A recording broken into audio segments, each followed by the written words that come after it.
The last Goha sibling in Yuuou has entered center stage. Plus, Advisor M/Mimi Itachi has returned to the series.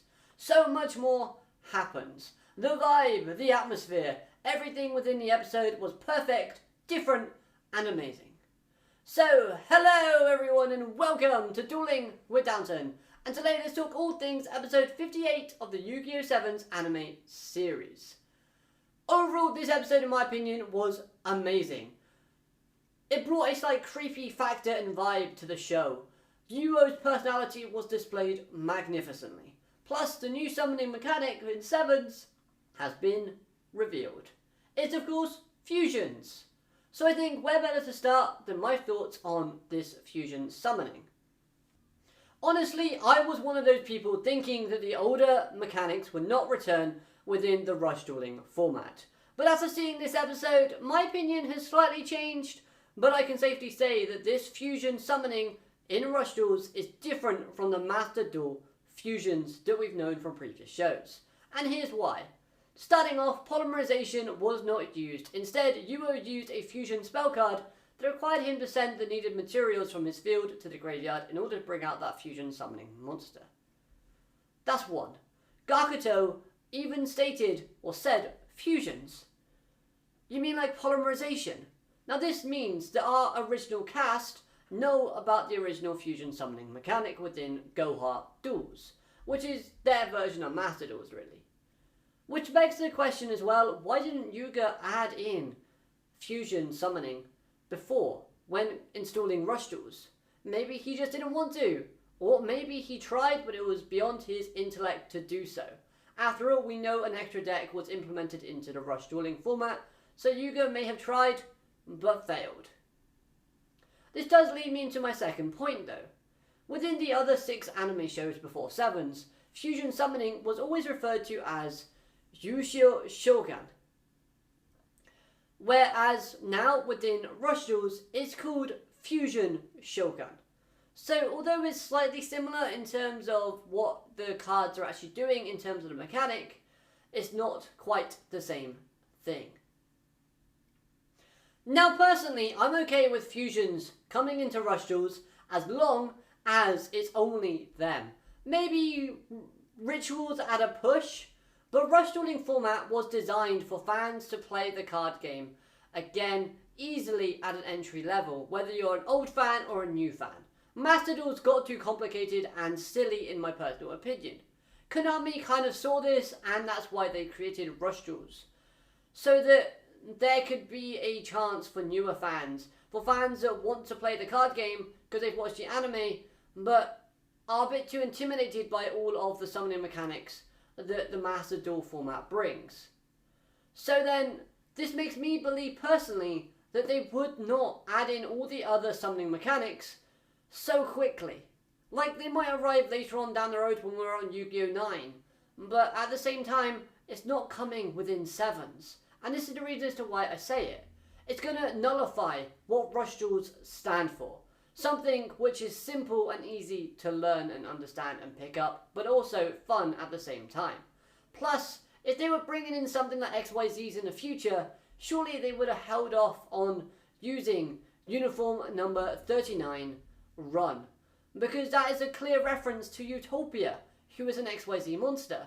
Instead, uniform number 39 is an advanced summon monster, making it so that basically XYZs at least aren't coming anytime soon. Otherwise, why show that monster?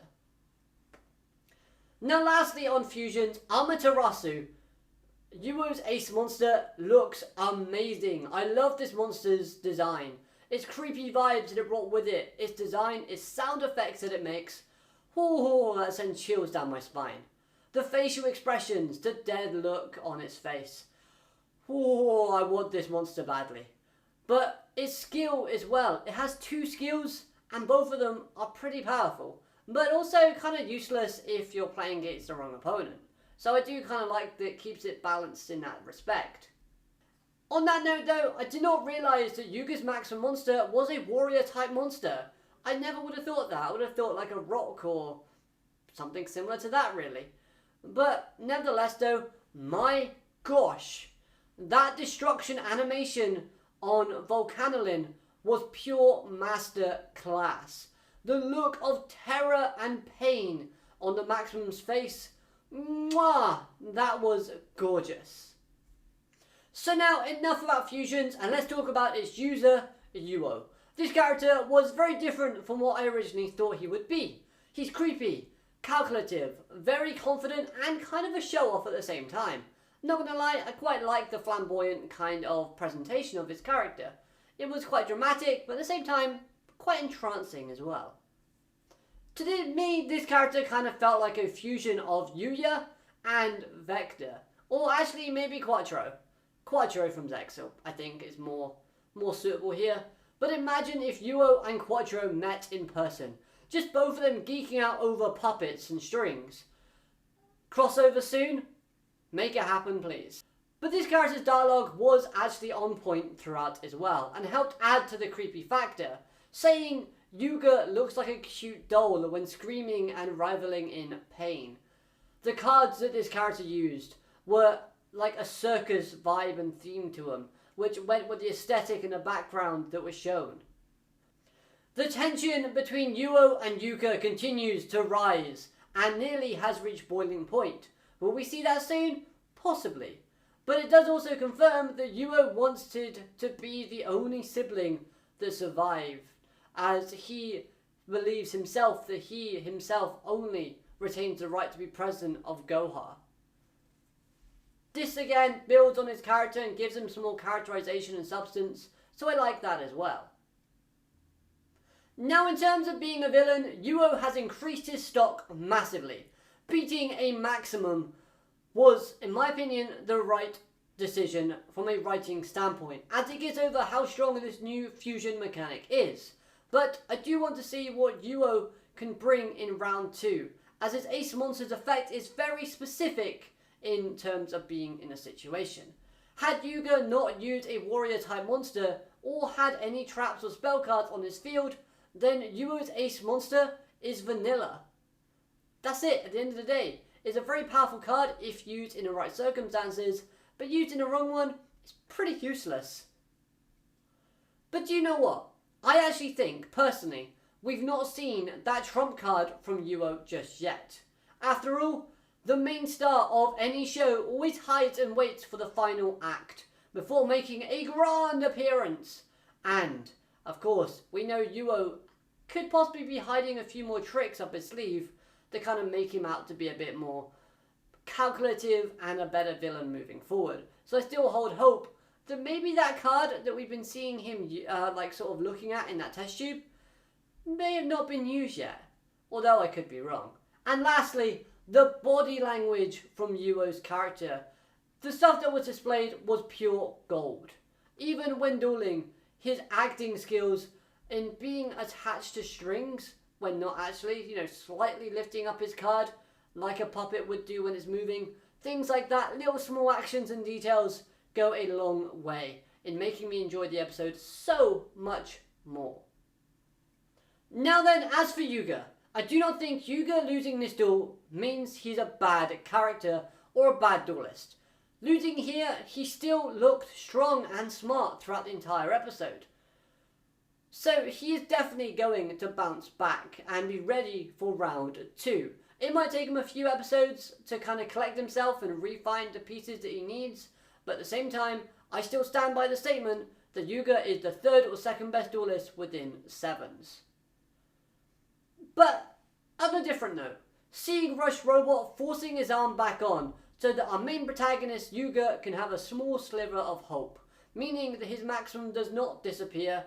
This was so wholesome. I loved it. However, this could return in the future. Maybe Yuuga is using a new Maximum and it fades away at a critical point. But it's at this point that Yuuga goes, "Oh no, my Maximum disappeared. Rush Robot, what are you playing at?" And then goes, "Wait a minute, I can use fusion too. Haha." I don't want that to happen, but I do believe that is how it's going to happen in the future. Because, let's be honest, we gotta sell 7's fusion merchandise soon. So, they gotta have the main protagonist use it. But at the same time, I do still think the Maximum are going to be very prevalent within the story So if you're a fan of maximum summoning and you think the fusion summoning is going to sort of outpower maximums, I don't think that's going to happen anytime soon in the future, because it just doesn't make sense. Now, one cool piece of information in relation to maximums was that Asana can repair cards, more specifically maximum cards. It was said that Volcalin is near its expire date, but Asana was actually repairing it. That's why Yuuga had not been using maximums throughout this series yet. So, this begs the question, how does Asana fix cards? Well, that's something I do want to find out, because I'm fascinated to see how that goes. Does she stick sellotape around it or something? I don't know. But one thing that did upset me a lot within this episode and with the maximum summoning was the fact they edited out the Rock, Providence, Pride chant out of that summoning. Why? I like that. That's one of the best parts about it. Okay, fine. Now, like I said, this episode for me was brilliant. I can't wait to see what happens next within Yu-Gi-Oh! 7s. My excitement for the series is at an all-time high. The animation was top tier throughout as well. I loved the placement of colours and the shades and the effects used. It helped to add to my enjoyment overall. Whether it was dusk or darkness, every little bit of detail was perfectly drawn and animated. Plus, what the hell is a cyborg-type monster? That sounds awesome. Give me one. Also, what things do you say when you lose a duel? That comedy skit at the end was hilarious. I love seeing those. Personally, I like those comedy skits more than the outro itself. That I might be in the minority of that one, but they're just so funny. Personally speaking, when I lose a duel, I just go, oh, oops, and nervously laugh. But hey, I'm not the best duelist in the world, so I'm not going to get too bent out of shape if I lose a few. However, let me know your thoughts and opinions on this episode in the comment section down below. I'd love to hear what you have to say, and as always, I hope you've enjoyed this review. If you have, hit that like button, comment, subscribe, all that good stuff, and of course, I'll be seeing you next time. Have a great day, alligator, matane, goodbye!